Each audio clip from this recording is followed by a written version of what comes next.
Le livre maintenant est un secteur épargné par la crise. Le Salon du Livre a ouvert ce matin à la porte de Versailles. Sur un constat plutôt positif, les ventes sont stables cette année. Les parutions se multiplient, on en parle dans un instant avec l'un des organisateurs du salon. Mais avant, coup de projecteur sur la jeune maison d'édition Attila. Pour résister à la suprématie des grandes maisons, il faut faire preuve d'imagination. Ces deux jeunes, vous allez le voir, ces deux jeunes éditeurs n'en manquent pas. Nicole Bappel, Josiane Zimanski. En guise de plaque, une page 18-24 marquée Attila, nouvelle maison d'édition sur la place de Paris, avec deux jeunes professionnels. Ils ont la trentaine et la passion du livre chevillée au corps. Pour leur coup d'essai, ils misent sur l'étonnant Fuck America, un succès de librairie en Allemagne, première édition en France.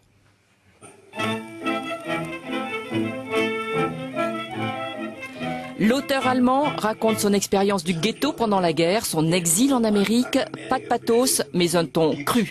Un ouvrage subversif qui excite la créativité de nos deux éditeurs. Ils ont travaillé 1 an avec l'auteur, le dessinateur, pour sortir une vidéo et une couverture qui décoiffe.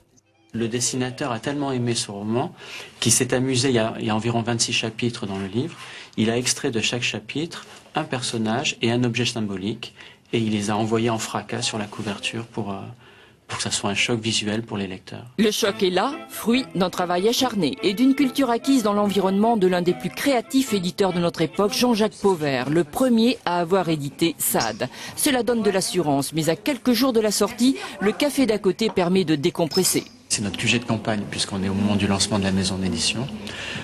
Donc c'est ici qu'on vient à la fois pour se reposer avec des gens comme Sarah et puis prendre les décisions importantes. Une maquette atypique, une couverture qui raconte le contenu, une démarche qui réveille le monde très feutré de l'édition. Dans le métro, vous asseyez comme ça, vous avez votre livre, puis commence à faire ça.